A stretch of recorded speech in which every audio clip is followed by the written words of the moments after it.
হ্যাঁ হ্যাঁ, এই পাখা আমি ওনাকে বলেছিলাম এরকম পাখা, কিন্তু প্লাস্টিক না রে কোনটা নিচেরটা, এটা কি মনে হয় প্লাস্টিক, বাকি সব লোহার আছে। মানে ব্যালেন্স থাকবে তো। হ্যাঁ একটা বোর্ড আনতে হবে, জানি ওই বোর্ডটা অনেক খারাপ হয়ে গেছে, লাল বোর্ডটা। ওনাকে বলবো দাদা বোর্ড আনতে একটা।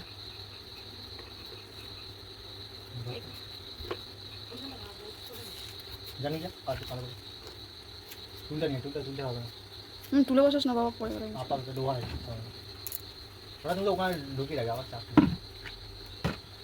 তো ওনাকে যে পয়সা করে মানে ফ্যানটা ইয়ে তেল দিতে হবে, কি পয়সা করবে যদি ইয়ে পেয়ে পড়ে তেল পড়ে। সে আমি দেখছি, এই আসতে। হ্যাঁ ওটাই বলছি তো, ওটা লোহা লোক কী হবে, স্ট্যান্ডগুলো তো লোহা নয়।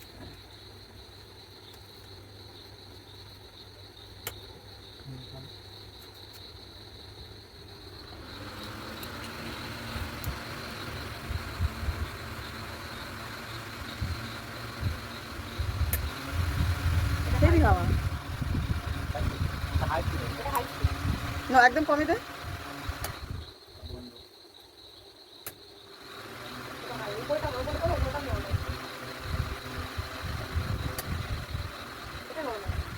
বাবু হাত পাচ্ছি। হ্যাঁ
তুমি এত লাউ শাক এবারে খাবে, তুমি ভাববে যে আমি আর শাক খাবো না, কদিন বন্ধ রাখবে, কমাস, বুঝেছো।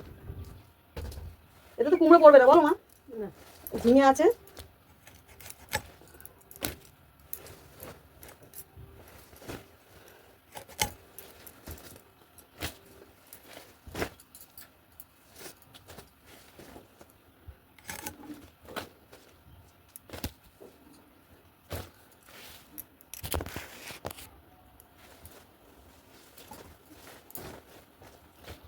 দিদাকে কিন্তু কলেজ জল দিবি না, মজা আসতে যাও।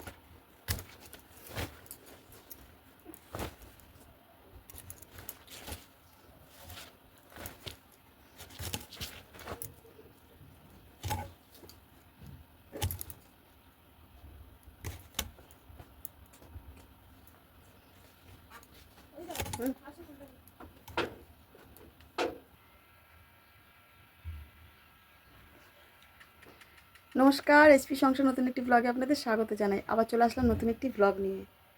তো এখন বাজে 11:15, ছেলে বেরিয়ে গেছে, মেয়ের আজকে শরীরটা খারাপ বলে মেয়ে বেরোয়নি, ওর একটু শরীরটা ভারী ভারী লাগছে। তো লাউ শাক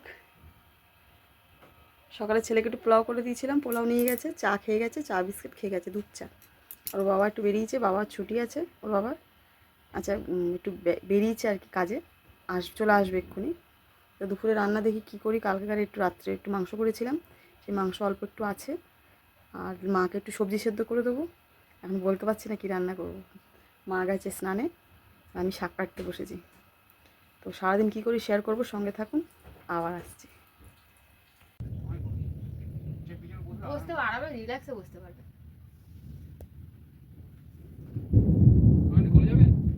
না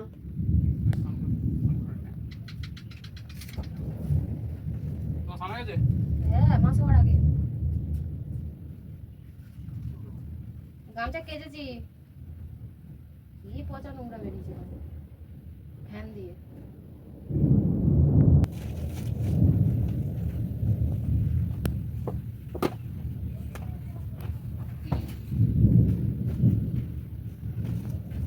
वे अपनी जान गंवा दी पर दोनों को कुछ नहीं मिला।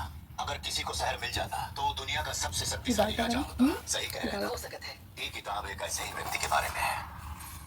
ये सिर्फ ख्याली पुलाव नहीं, इसको साबित करने के लिए एक पुख्ता सबूत भी है। जमीन में दफन हुई एक शक्तिशिला। शक्तिशिला? वो कोई इधर उधर, वो पत्थर में कुछ तो बात रही होगी। আবার চলে আসলাম, আপনাদের কিছু বলার আছে। গতকাল গেছিলাম মাকে ডাক্তার দেখাতে। তো ডাক্তারের কাছে গিয়ে একটা মানে আমার যে অপারেশন হয়েছিল 2-3 বছর আগে, সেটার জন্যে বেল্টে মানে আমার পেটে সমস্যা হচ্ছিলো, একটু পেটটা ভারী হয়ে যাচ্ছিলো বলে বেল্টের কথা বলতে গেছিলাম, চেক আপ করাতে গেছিলাম। চেক আপ করাতে গিয়ে দেখা যাচ্ছে যে অপারেশনটা হয়েছিল সেটার জন্য রেস্ট না পাওয়াতে একটু প্রবলেম দেখা দিয়েছে, আবার অপারেশন করতে হবে। তো আমাকে ইমিডিয়েটলি সময় দিয়েছে, বেশি দিন সময় নিতে বারণ করেছে। যতটা হয় 10-15 দিনের মধ্যে ভর্তি হতে বলেছে, বেশি দেরি করলে সমস্যা আছে। তো বললো যে ইমিডিয়েটলি অপারেশন করতে হবে, যত শিগগিরই যাবো তত আমার ভালো, না হলে আমার চলাফেরা একটু সমস্যা হয়ে যাবে, হয়তো বিছনাসজ্জা হয়ে যাব। তো এখনও বলতে পারছি না।